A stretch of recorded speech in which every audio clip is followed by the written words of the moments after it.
Welcome to your Daily Revolution podcast. Today's topic, how to overcome the fear of failure. Sit back, relax, and enjoy the show. Let's go! This is your Daily Revolution. Live in prosperity, we show you how to do it. There's no luck about it, we got the strategic blueprint. What up? It's good to be with you guys. I'm coming to you from the beautiful state of Utah, looking at these Rocky Mountains, blue skies.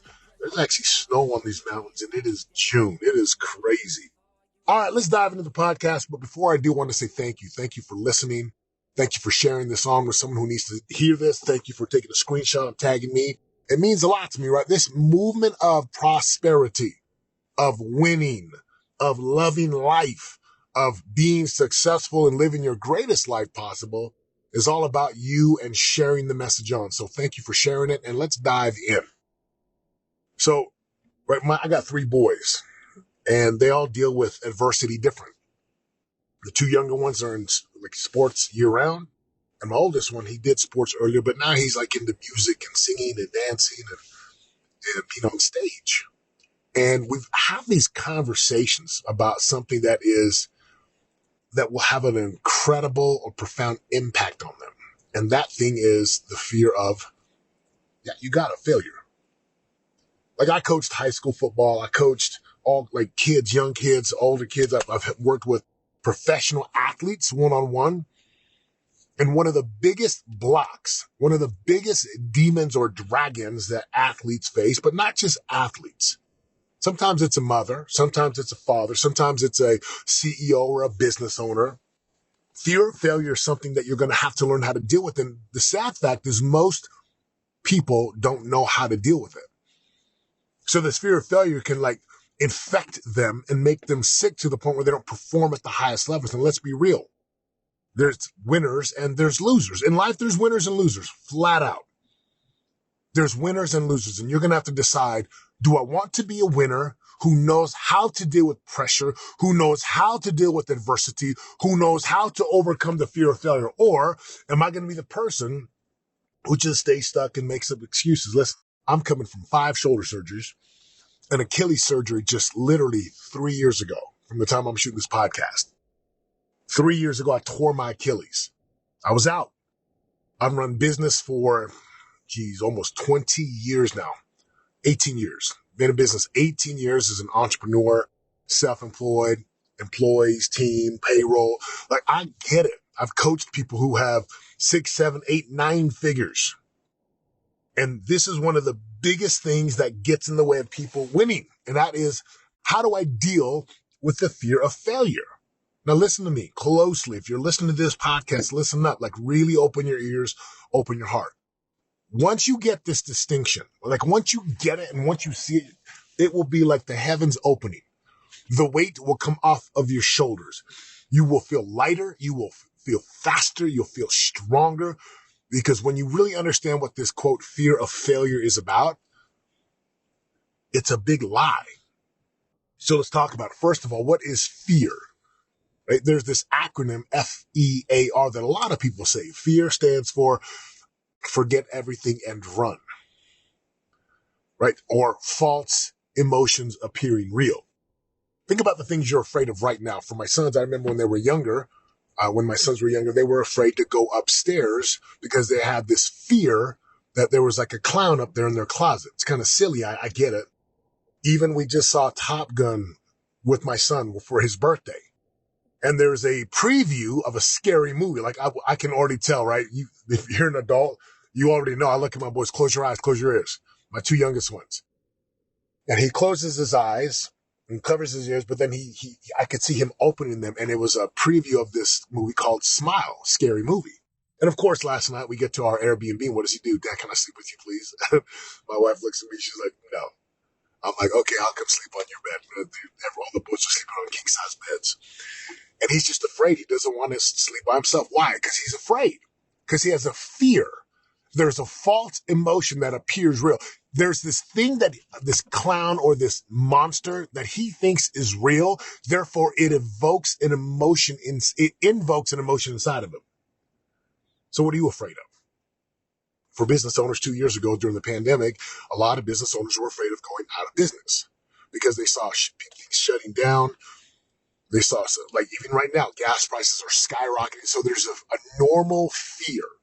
And I want you to understand fear is not bad. It's healthy to have fear. We ought to have some kind of fear. It's what keeps people alive. But for athletes and high performers in particular, you got to understand this. Is what you're feeling and thinking real and true? Let me ask the question again. Is what you're believing to cause this emotion, is it real? I'm going to use my sons for an example again. My son saw a preview, or they would see the It Clown. I think his name is Pennywise with, big red hair and big clown and balloons. And they believed it was real. So they thought it was in the closet that was going to kill him. So they wouldn't ever go upstairs.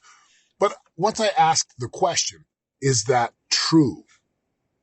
Or is that thought real? They're like, no.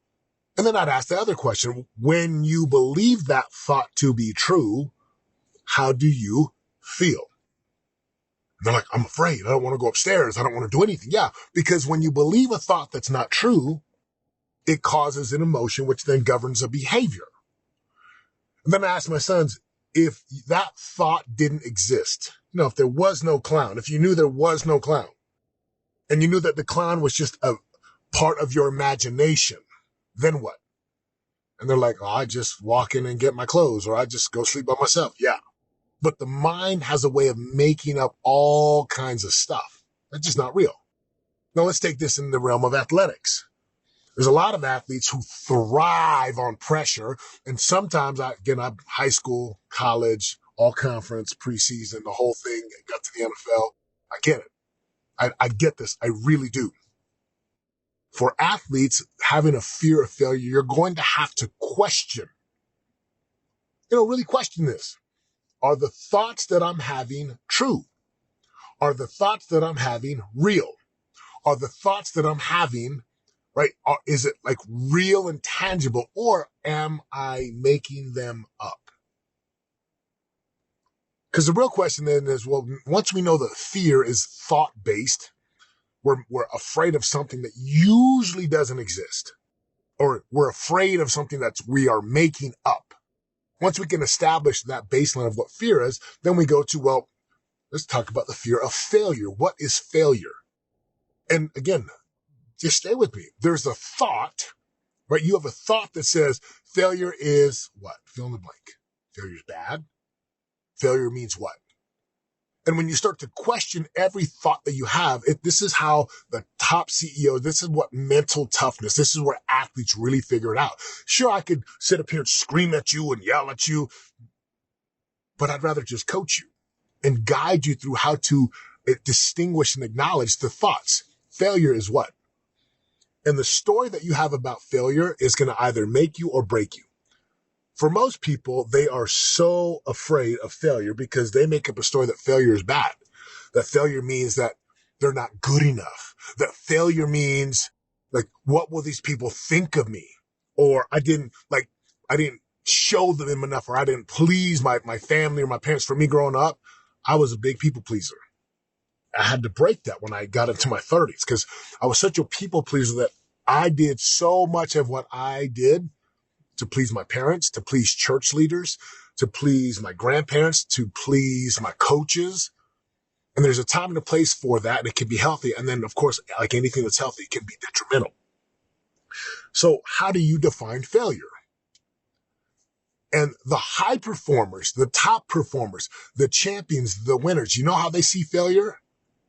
They see it with such a different lens that basically what they see it as is, man, I'm learning.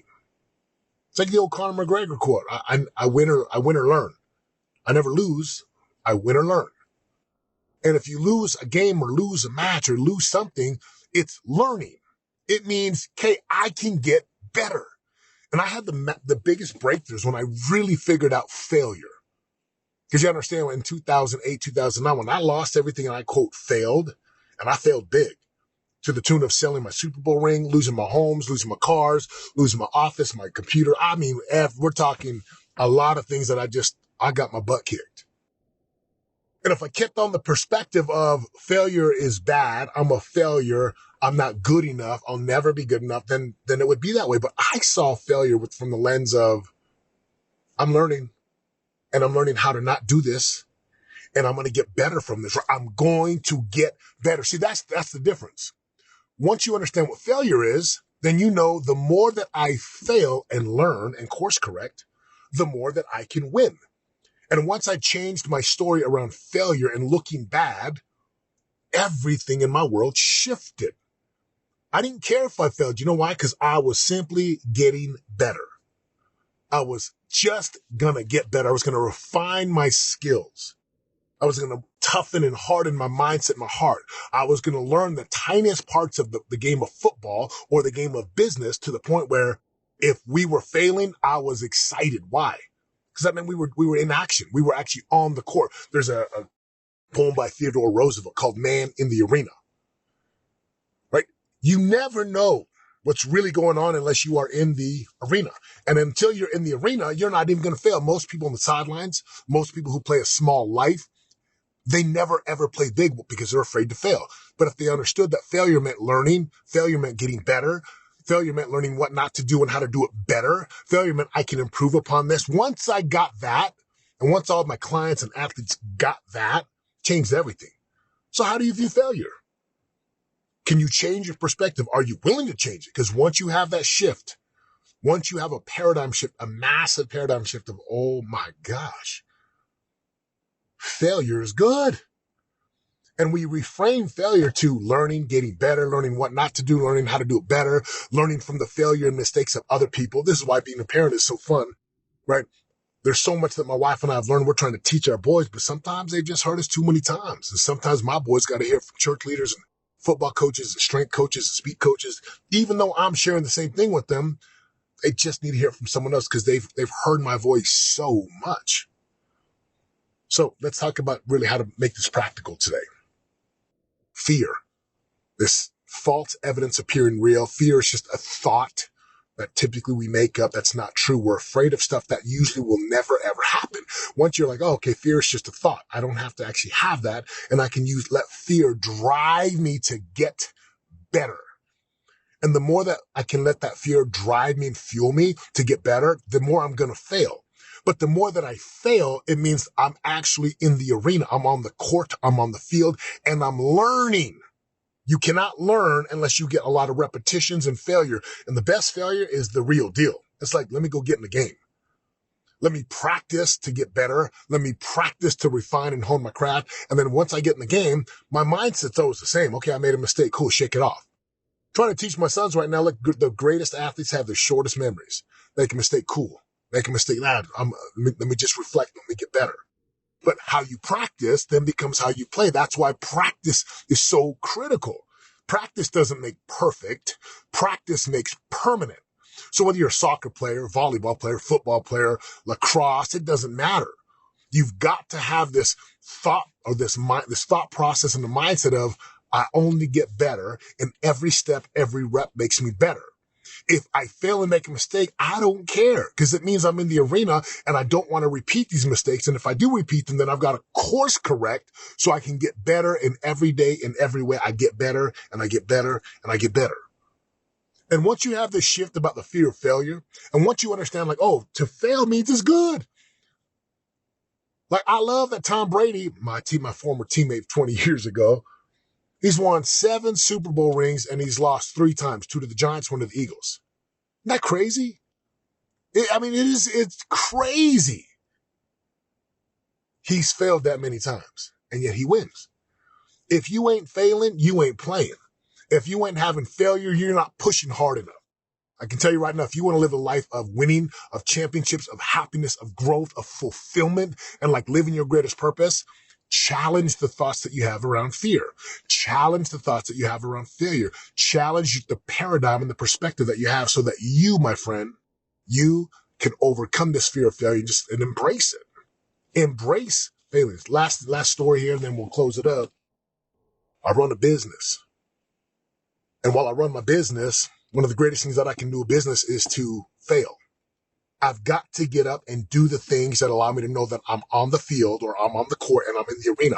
And once I play a game or do something, do an event, I course correct, I learn, and then I move. And I do it again.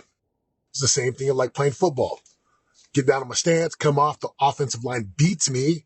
I can either have a woe is me scarcity mentality. Oh, I'm not that good. Oh, what's wrong with me? How come he's that's garbage. Like, kick those thoughts out and replace them with, cool, he just beat me. Let me get my first step right. Let me put my hand placement. Let me work half of his body. Again, I'm literally in a place of getting better every single day. Like, that's the game. That's all I do.